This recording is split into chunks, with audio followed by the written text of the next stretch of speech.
Hello, everyone. Welcome to the very first episode of our podcast, Adaptive. On this episode, we have with us a very esteemed and special guest, Dr. Alex Hankey. Right?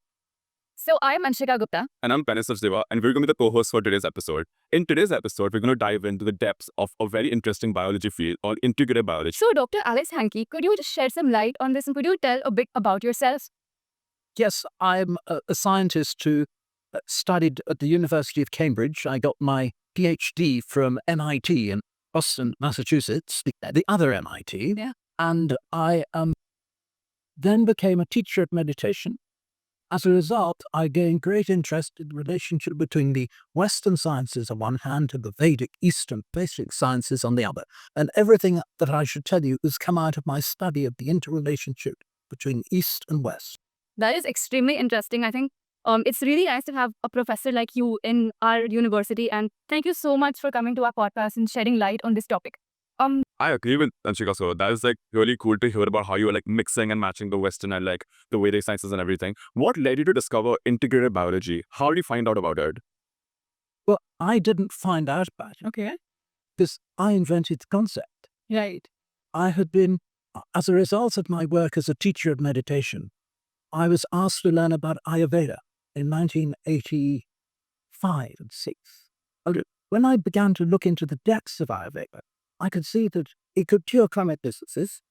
It had huge advantages over Western medicine, but no one in the West really wanted to use it because they couldn't understand it. So in order to make Ayurveda more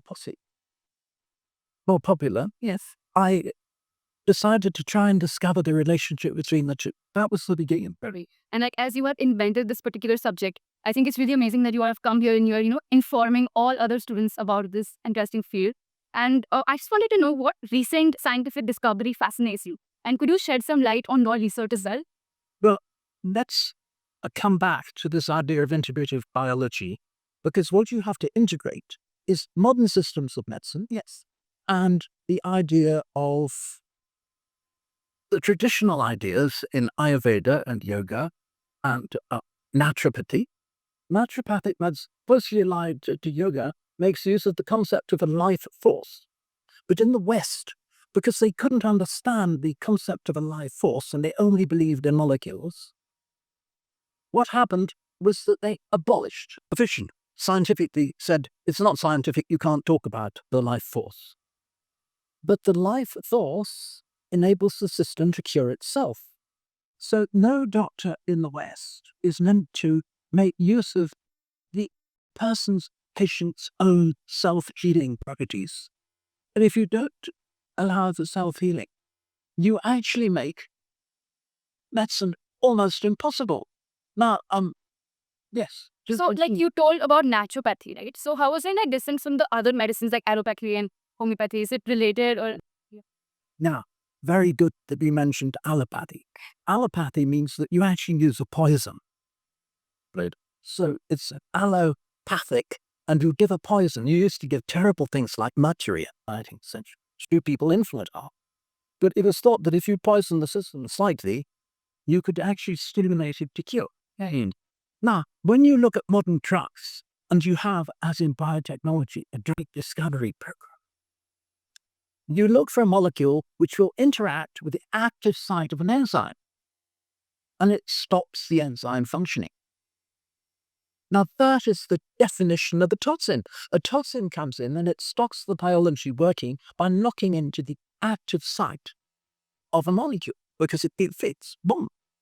Now, what modern allopathic biomedicine, as we like to call it, being as rude as we can, what modern allopathic biomedicine is doing is to follow up these 19th century system of using poisons and trying to get the system cured using poisons. Now, in say, Ayurveda, it's completely different. They have a wonderful understanding of how disease develops. Right? Yes. And when I looked into this and I gave a lecture about it in 2012, I gave a summary of what I had discovered at the end of a lecture at the Sharada Foundation in Mumbai, where I had friends. And I said, for health, all the things in these Ayush systems of medicine, Ayurveda, Yoga, Pranadi, etc., to correspond to poor regulation. So if you could improve regulation, the quality of regulation, you would improve health. Right. Right. Okay? And then, if you could optimize regulation, you would optimize health.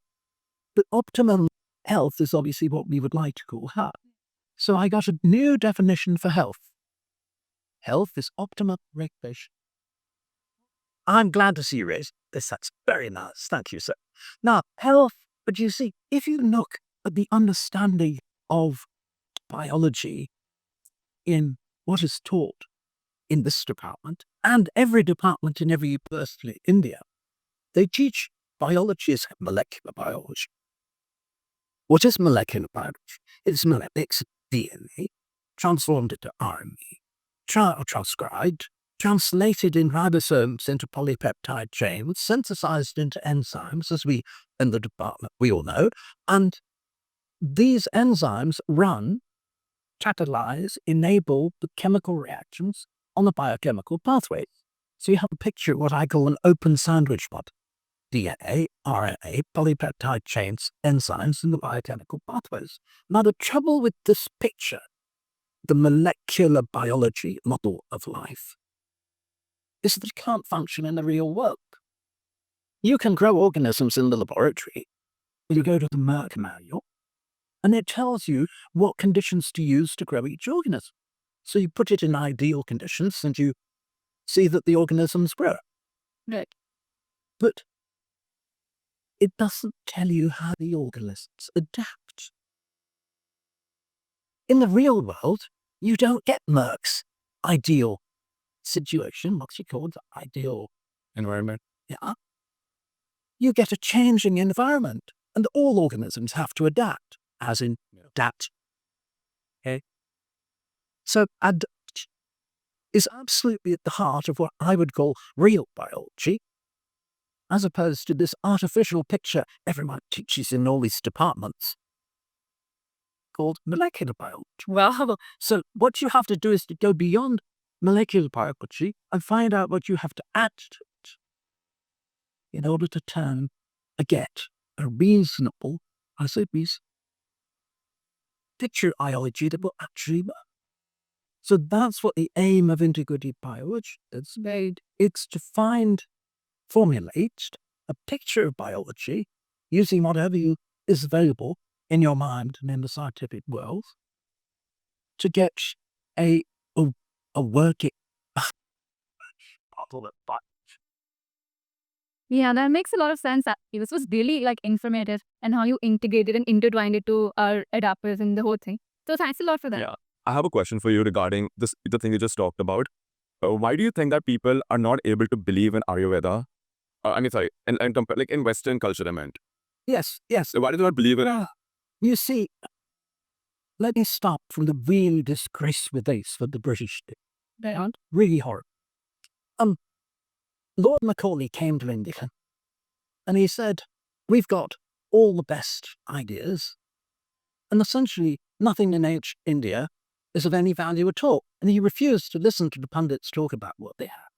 But when you look at the Indian system, you find that it's much more refined, and it's a far better system. In ancient India, you distinguished between what we call the gross level of reality and the subtle level of reality. The gross level was called stuna in Sanskrit, and the subtle level is called suchna. Okay. Now, what the ancient Vedic civilization recognized is that the subtle controls the gross. Okay. Now, in modern medicine, they only work on the gross level. Even the molecules are gross level. But the systems like Ayurveda and Yoga work on the sukshma level, the subtle level.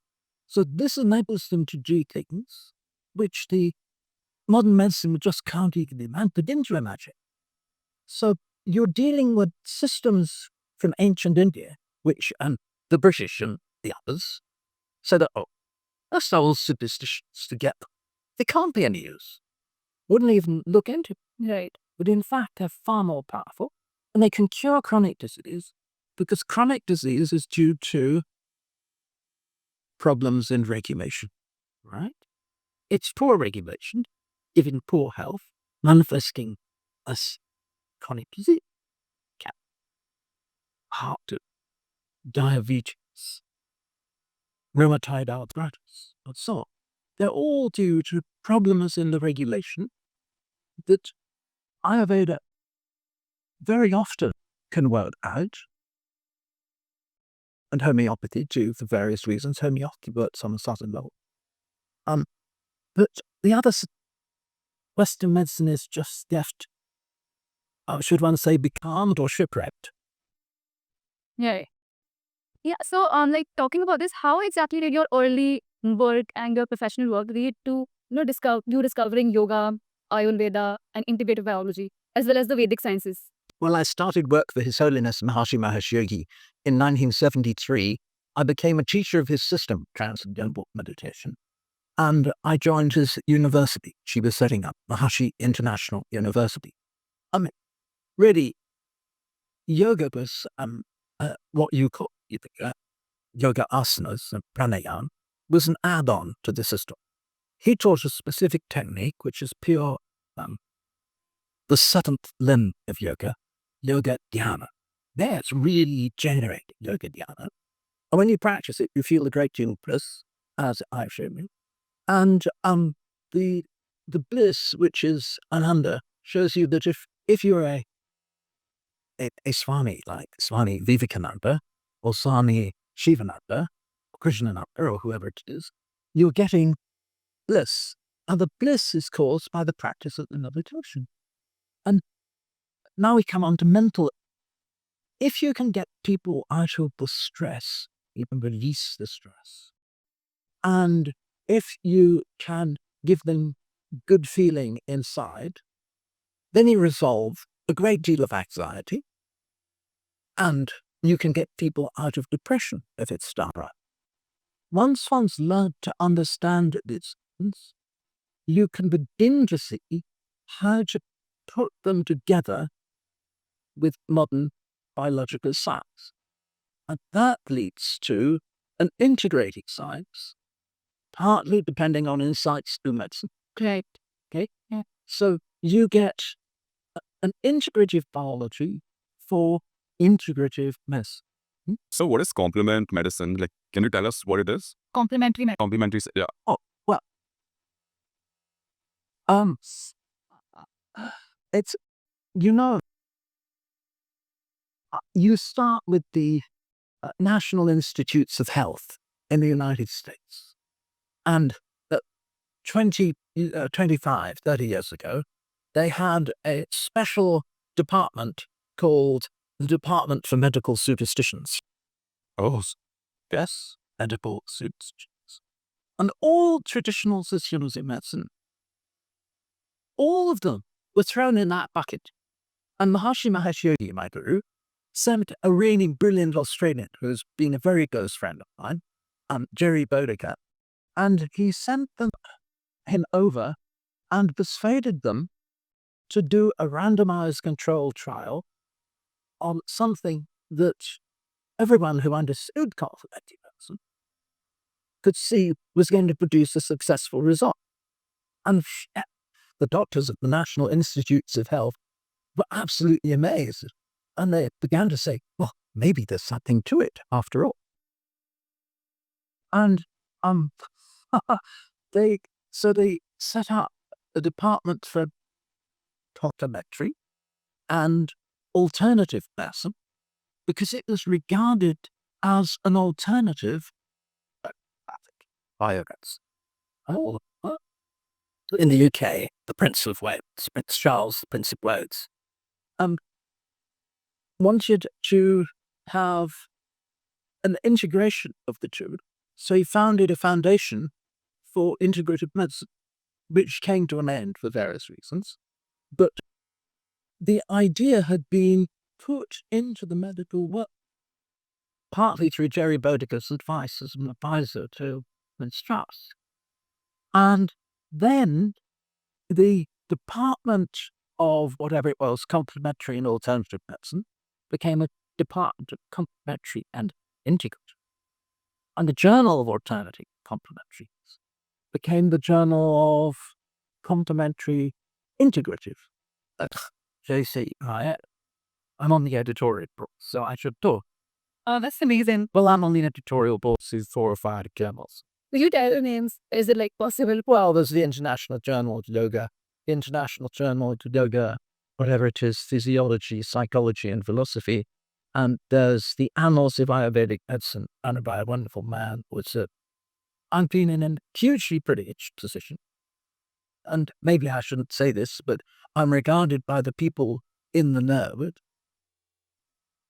as India's leading theorist on integrative biology and integrative medicine. That's a very high achievement. I think, like, congratulations of one. Yeah, thank you. Congratulations. I have one more thing I wanted to tell you about it. The Indian government, thanks to some work at the National Commission of Medicine, National Medical Commission, NMC in Delhi, understands extremely clearly that the only way forward for medicine to really succeed in India and to cure chronic disease is to have integrative medicine. So they now have a policy that all medical schools, they will continue to teach their primary system for which they were founded, but at the undergraduate level, every student will learn the basics of modern medicine. Okay? Hopefully not allopathic. And they will learn, actually they will get a grounding in all the Irish systems of medicine. So this is the future of medicine in India. And they hope that India will become the first country where the levels of chronic disease, which are huge, will be systematically decreased. And in my opinion, people will come from around the world to take treatment for their chronic diseases in India because they can't be cured in their own countries. I have a graduate student who's just having her thesis vetted by various referees, and she's developed a new treatment for asthma. Now, asthma is an incurable disease. It affects 8 or more % of the entire population. You realize that means there are 600 million asthmatics chronically ill around the world. And in India, it's only 100 now. Yeah. And my wonderful graduate student produced a new protocol that anyone can do, even an old lady sitting in a chair, with exercises like this, so on.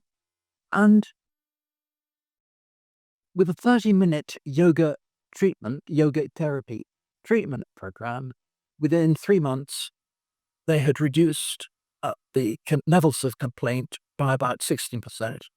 And we think that with a continuous program, they'll be able to cure at least what's called mild to moderately severe asthma. Mild to moderate asthma. So these are the practices of complementary medicine, which we are hoping, now I come back to the real point, if you want to teach integrative medicine, you need to have a deeper understanding of biology. Because if you teach a molecular biology, which says all this is nonsense, the medical students want to specialize in Unani medicine, because it won't make sense to them. But once we've got an integrative biology, it should mean that all medical students can understand what's going on. And it won't be, but to go for it, nonsense. Nonsense. Okay? Okay, that makes sense. That makes a lot of sense, actually. Like, now I personally know that what you have accomplished is, like, so different than what we anticipated, because you are talking about so many different things. And, like, personally, we are really, like, blessed, like, we were able to, like, talk to you about all of this. Because I personally also, like, I agree with you on everything you just said. Like, Ayurveda, like, everything is the future.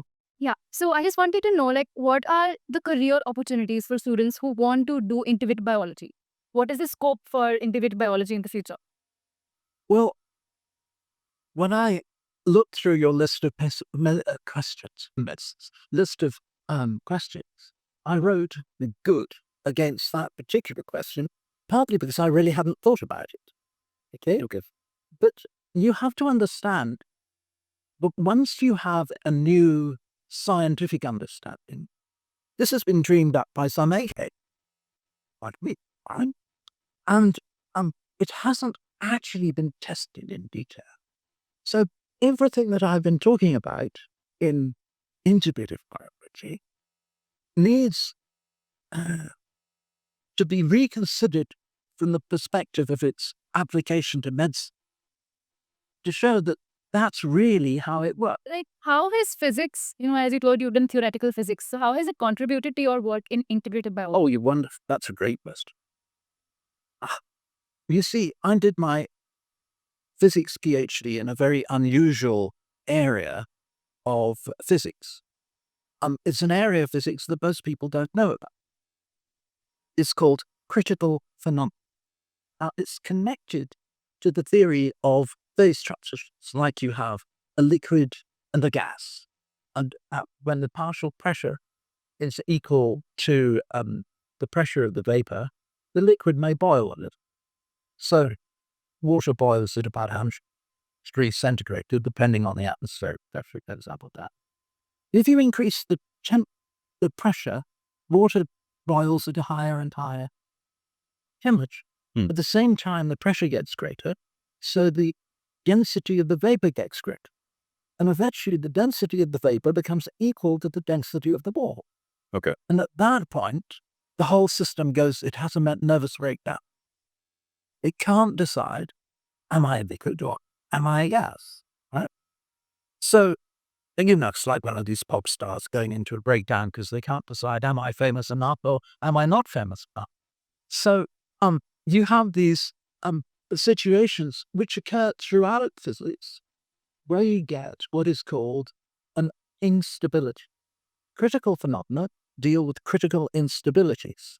Now, way back in 2000, I had a friend in London who was working on epigenetics.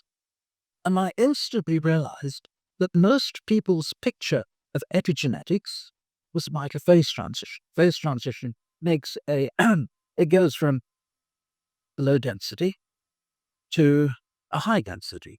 I'm doing this for the cap, increasing it in that direction. Right? So you have two different things, low density gas and a high density liquid, and they're essentially in equilibrium. But once you get to the top end, where the density of the gas and the density of the liquid, or density of vapor, density of liquid are the same, you get your flat point up, yeah? And the tangent to it is absolutely flat. And it turns out that this kind of end point, the end point of the phase transition, is a critical point, and it has huge advantages. Now, if you imagine epigenetics, most people think that you have an enzyme which is switched either off or off. And so at some point, something stimulates it to go from off to on. So you think that you would have a discontinuity. And I realized this was the case when my friends started working on epigenetics, which is the regulation of the production of the proteins in the enzyme. So, and I realized instantly that if it was merely going from off to on, you would get switching problems. You get delayed switching. And if you have delayed switching, it's very bad regulation. It's poor regulation. And I didn't realize it then, but now I can see, and you can see very clearly, that it would produce major problems for health. So you want to keep that switching process as smooth as possible. When you have something which is the recharger for my mobile phone, you have a magnet system which you don't want to be lossy. You don't want it to lose energy. So you have it very smooth. It's going up and around a cycle without what we call in physics, without any hysteresis. Whereas those magnets you tap on the ridges and they stay there with that very hard irons, you've probably seen whatever they were, neodymium magnets or something. They have a very, wide with hysteresis. Now, if you want to have efficient functioning in the switching of a protein from being off to being on, we want to have that very narrow. Look, ideally, it goes up and comes back down on the same path. That is possible when you have a switching point in the middle where the curvature changes like this, and it's a critical instability. So critical instabilities are absolutely central to optimizing regulation in the organism. So having health, optimum regulation, depends absolutely on having these critical instabilities, which was the field in which I wrote my PhD thesis, which is why I've been able to think through applying them to biology, to cells, to organisms, to the brain. It turns out they have huge applications, and you can see instantly that if you have completely new physics, different from what anyone imagined was there before, you have scientific explanations for a completely new range of phenomena, which is what I was just saying to you before. So you can develop new technologies. So I think we have time for a last question, and right before we wrap up this podcast, I just we wanted to know, Kanna and I both of us wanted to know, what are your long-term research goals in this area? You see, I'm in India very much because India understands the meaning of shanti, peace. It uses meditation to create a peaceful, harmonious inner sense. Here at MIT, we are MIT, World Peace University. Now, there was a study done at the Stanford Research Institute in 1970 by a man called Willis Harman, and he ran what he called a futurology group. And they studied the different philosophies that they thought, or they wanted to know how they would influence now the religions of India. Hinduism, Vedic religion, Jainism, Buddhism, Sikhism, and the Zoroastrians, who are the Parsis. Now, they all believe in how Swami Vivekananda, who I mentioned before, said, man is born to become divine. It's a wonderful quote. It didn't mean here and now, all right? He's saying that lifetime by lifetime, the human soul grows and evolves, and eventually it gets onto a completely different level on which it begins to realize a completely different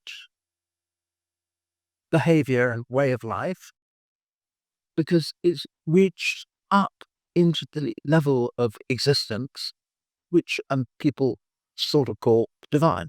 So this turns out to be the only philosophy that, what was his name, Willis Harman, that Willis Harman and his futurology group thought could save mankind from all sorts of disasters.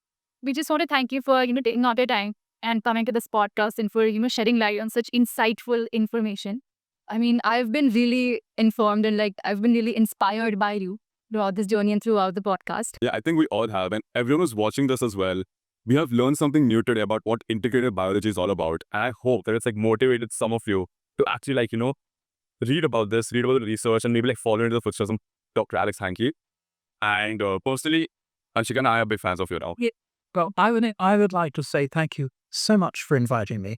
I felt hugely honored to be invited and to be the first person to talk on this program. I hope this program will become an immense success. And my last message to the students who have managed to survive all the way to the end is that if any of you want to come and ask me questions, I'm here in the Department of Biology, and I'm happy to answer questions and would be delighted to do so. Thank you very much. Thank you everyone for watching this podcast, and stay tuned for more.